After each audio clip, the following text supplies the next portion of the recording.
Municipal voters are often asked to answer questions at the ballot box, usually regarding budget matters or the funding of new buildings and construction.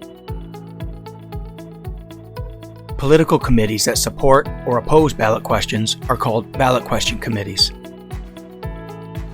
To organize a ballot question committee, the M101BQ is filed with the local election official.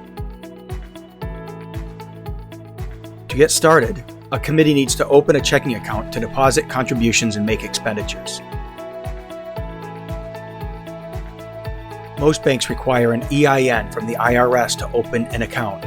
OCPF can provide you with a memo with instructions on how to get the correct EIN.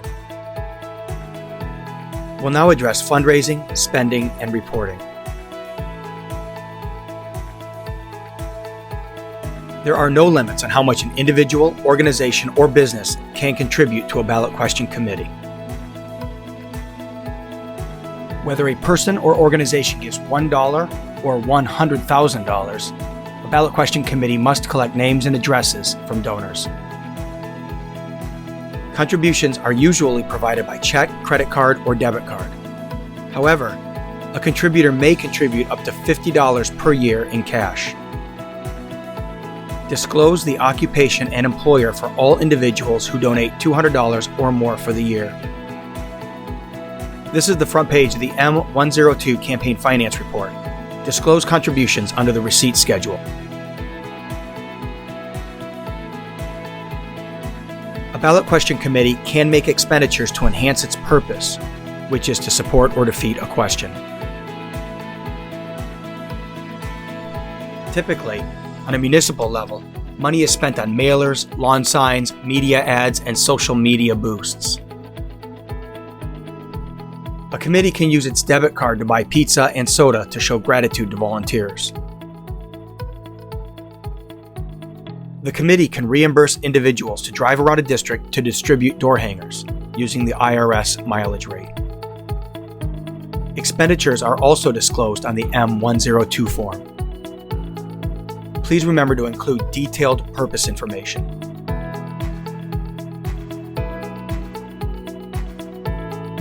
Reports are due 8 days before an election and 30 days afterward. Please contact your town clerk or local election official for the correct reporting period.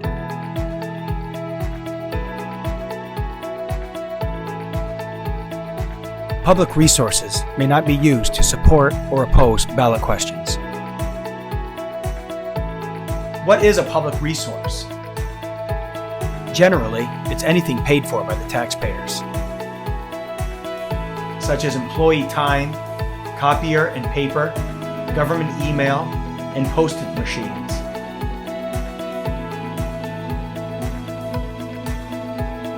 Appointed public employees may not solicit or receive campaign contributions for ballot question committees.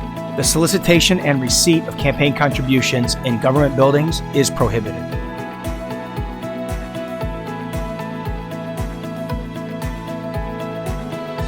Thank you for watching.